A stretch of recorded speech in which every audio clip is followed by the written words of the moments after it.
Hello नमस्कार मित्रांनो, मी पवन देशपांडे तुमचं परत एकदा आपल्या युट्यूब चॅनलमध्ये सर स्वागत करतो. नुकतीच महसूल सेवकची जाहिरात पडली. जवळपास 3,000 पद आहेत. एक्झॅक्ट जर सांगायचं झालं तर 2,912 पदाची ऑल महाराष्ट्रामधली जाहिरात पडणार असं नोटिफिकेशन सगळं पडलेलं आहे. या पदाबद्दल बऱ्याच जणांच्या काही शंका आहेत. त्यातल्या काही शंका मी कंप्लीट करण्याचा प्रयत्न करतो आणि नेक्स्ट व्हिडिओला तुम्हाला याचा नेमका सिलेबस काय असतो, परीक्षा कशी होती याबद्दलची संपूर्ण माहिती सांगतो. आजच्या लेक्चरमध्ये मी तुम्हाला 2-3 प्रश्न कव्हर करण्याचा प्रयत्न करणार आहे. या पदासाठी काम काय असतं. मी स्वतः तलाठी होतो. तलाठी म्हणून मी जवळपास 7 ते 8 वर्ष काम केलेलं आहे. महसूल सेवकाचं दुसरं नाव कोतवाल आहे. म्हणजे कोतवालचं नाव बदलून महसूल सेवक केलेलं आहे. त्यामुळे या जॉबला मी खूप जवळून पाहिलेलं आहे. यामुळं ह्या पदाचं काम काय असतं, या पदाचं प्रमोशन होतं का आणि पगार किंवा मानधन किती असतं, एकंदरीत कामकाज कसं असतं. सर आम्ही स्पर्धा परीक्षेची तयारी करणारे विद्यार्थी या पदाचा फॉर्म भरला पाहिजे का, या सगळ्या गोष्टी तुम्हाला आज थोडक्यात मी सांगण्याचा प्रयत्न करणार आहे. जे तुमच्या मनामध्ये डाऊट असतील ते डाऊट कमेंट बॉक्समध्ये टाका, म्हणजे आणखीन प्रश्नाची उत्तर मी द्यायचं मी इथं प्रयत्न करणार. याची बॅच वगैरे मी लवकरच सुरुवात करणार आहे, अगदी मिनिमम किमतीमध्ये, जेणेकरून महाराष्ट्रातल्या सगळ्या विद्यार्थ्यांना टू द पॉइंट फोकसनं अभ्यास करता येईल. चला, चौथी पास या पदासाठी क्वालिफिकेशन आहे. कदाचित यावेळेस थोडंसं जास्त होईल असं मला वाटते. नाही झालं तरी सुद्धा चौथी पासचे सगळे म्हणजे सगळेच ग्रॅज्युएशनचे विद्यार्थी सुद्धा याचा फॉर्म भरू शकतात. सगळे ग्रॅज्युएट आहात, 12वी पास आहात, तुम्ही तर आरामात याचा फॉर्म भरू शकता. माझं म्हणणं आहे सगळ्या 10वी-12वीच्या पोरांनी इलिजिबल असेल तर 100% याचा फॉर्म भरा. चला, एक एक गोष्ट आपण पाहूयात आणि सगळ्या गोष्टी मी परत एक्सप्लेन करतो. हे शासन निर्णय पाहिला. सर याचा फॉर्म कसं भरायचा, सगळं नोटिफिकेशन अजून येईल. याचे फॉर्म कसे येतात, जिल्ह्यानुसार येतात. जिल्ह्यानुसार प्रत्येकाचे फॉर्म येतात. ज्या ठिकाणी फॉर्म भरायचा आहे साधारणतः याचे 2 नियमानुसार फॉर्म भरले जातात. पहिले असं होतं की म्हणजे दोन्ही पहिले आता असं चेंज होत राहतंय. ज्या गावातलं हे आहे पद आहे त्या गावातलाच विद्यार्थी याचा फॉर्म भरू शकत होता. काही ठिकाणी असं होतं की तालुक्यातला कोणत्याही म्हणजे एकाच तालुक्यातला, जर समजा माझा एखादा नांदेड जिल्हा आहे, नांदेड तालुका आहे, नांदेड तालुक्यामध्ये जे कोतवालचे पद सुटले आहेत त्याच्यासाठी नांदेड तालुक्यातलेच पोरं एलिजिबल राहतात. म्हणजे 2 कंडिशन राहायच्या बरं का. कधी कधी त्याच गावातला पोरगा फॉर्म भरला पाहिजे होता, असं पण कंडिशन आलेली आहे. आणि कधी कधी त्याच तालुक्यातला विद्यार्थी फॉर्म भरला पाहिजे. जिल्ह्यातला झालेला नाही चालत, जिल्ह्यातला चालत नाही, त्याच तालुक्यातला. आणि आतमध्ये अजून खोला जर गेलं तर त्याच गावातला. पण गावातल्यापेक्षा शक्यतो तालुक्याच्याच लेवलचा माणूस मोस्ट ऑफ टाइम तिथे घेतला जात असतो परीक्षेच्या. म्हणजे डिटेल येतं त्याचं डिटेल आल्यानंतर मी तुम्हाला सांगेनच तसं. ओके, आता हे सगळं तुम्ही पाहिलं. 2,912 पदाची ही जाहिरात आहे. सगळं ह्याच्यानुसार म्हणजे प्रत्येक विभागानुसार सुद्धा पद आलेली आहेत. आता तुम्ही ज्या जिल्ह्यात आहात त्या जिल्ह्यातल्या ज्या तालुक्यातले तुम्ही रहिवासी आहात त्या रहिवासीच तुम्हाला तिथं फॉर्म भरता येणार आहे. ओके सर, आता एक एक गोष्ट फिरसे कहो दिल से सब कुछ फिरसे. पदाचं नेमकं काम काय असतं. बाळांनो, मी स्वतः तलाठी होतो. जवळपास मी 10 वर्ष 11 वर्षापासून तलाठी म्हणून काम केलं.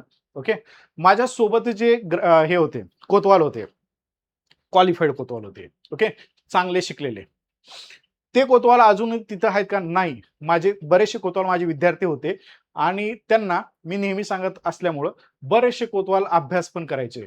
त्यातले भरपूर सारे कोतवाल, काही कोतवाल ह्याच्यामध्ये लागले, पोस्टात लागले, काही कोतवाल शिक्षक भरतीमधून लागले, काही कोतवाल आरोग्य सेवक मध्ये पण लागले. म्हणजे भरपूर कोतवाल आता सध्या कोतवाल म्हणून नाहीयेत.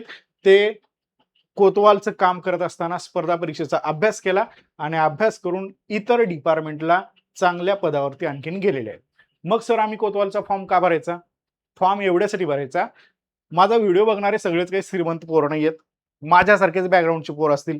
मी स्वतः सिक्युरिटी गार्ड म्हणून काम केले, 6,000वरती काम केले.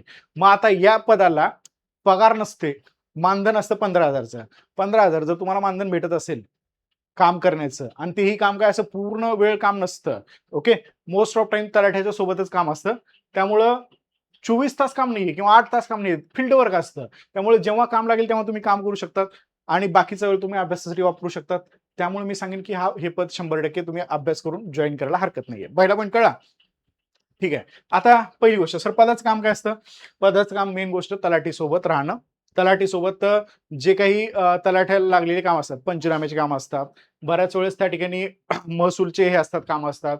हे सगळे कामं तुम्हाला तिथं करावे लागतात ग्राम पातळीवरचे. ग्राम पातळीवरती एखादे जर गाय मेली, त्याचा पंचनामा करायचा आहे, तो कळवा. एखादा वीज म्हणजे पाऊस पडलेला आहे, पावसामध्ये काही नुकसान झालं असेल तर पटकन कळवणं. तलाठी प्रत्येक वेळेस पहिल्यांदा महसूल सेवकालाच डायरेक्टली कनेक्ट असतो आणि त्याच्याकडूनच माहिती त्याला गाव लेव्हलची कळत असते. म्हणजे गाव लेव्हलवरती तलाठीच्या सोबत राहून तुम्हाला कामं करायची असतात. आता यावेळेस काय झालंय, यावेळेस भरपूर सारे शिकलेले पोर आहेत ॲज अ महसूल सेवक. ओके. शिकलेले आहेत. म्हणजे लिटरली एवढे शिकलेत, की जुन्या तलाट्यांना ते भरपूर कामामध्ये टेक्निकली मदत पण करतात. आणि अशा कोतवालांना किंवा अशा महसूल सेवकांना तलाठी सोबत तेवढे पण ते म्हणजे ऑफिसचे पण कामं करावे लागतात, करू शकतात. ओके. तर शिकलेले पोरं असल्यामुळे तुम्ही हे टेक्निकल पण काम करू शकता. बऱ्याच वेळेस त्या ठिकाणी तुमची ड्युटी तहसीलमध्ये पण लागते. बऱ्याच वेळेस तुमचं ड्युटी जी आहे ते ह्याच्यामध्ये इलेक्शन ड्युटीमध्ये पण लागते. म्हणजे अशा ड्युट्या तुमच्या वेगवेगळ्या असतात. मग ह्या सगळ्या ड्युट्या करत असताना तुम्हाला अभ्यास करता येतो आणि तुम्ही अभ्यास करून पुढच्या पोस्टला जाऊ शकतात. हे साधारणतः काम असतात बेसिकली. ओके. तसं जर कामाची ऑफिशियल लिस्ट पाहिली तर भरपूर मोठी लिस्ट आहे. पण हे जनरली तलाठ्याच्या सोबत राहून काम करणे. हे एक डोक्यात ठेवून तुम्हाला हे पदाचा अभ्यास करायचा आहे. ओके. प्रमोशन कसं होतं सर? आता ही एवढी घाणेरडी गोष्ट झाली आहे महसूल सेवकांच्या बाबतीमध्ये, अशी व्हायला नको आणि या गोष्टीमध्ये आपण कोणीच पडलो नाही. का? कारण आम्ही थोडंच महसूल सेवक आहे.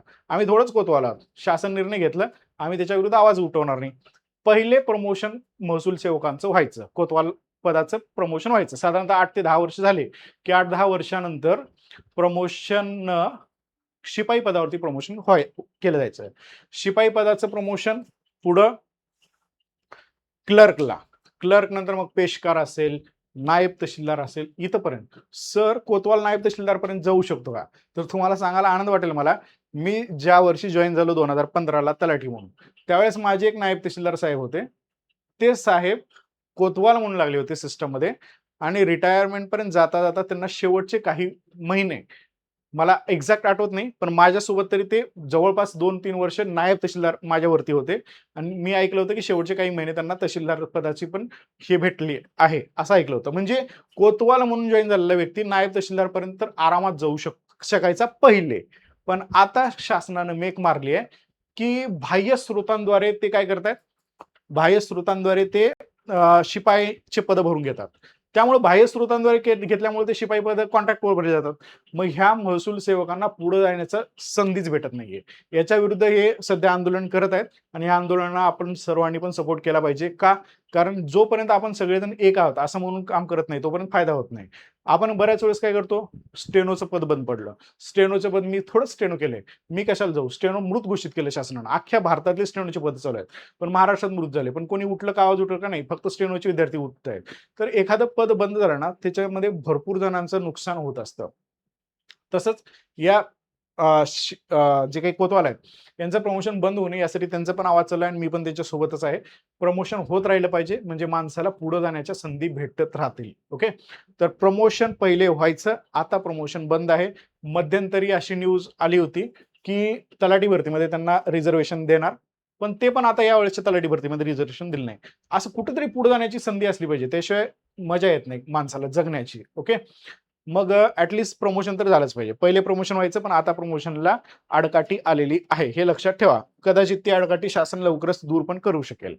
त्याच्यानंतर सर तिसरी गोष्ट पगार किंवा मानधन काय असतं?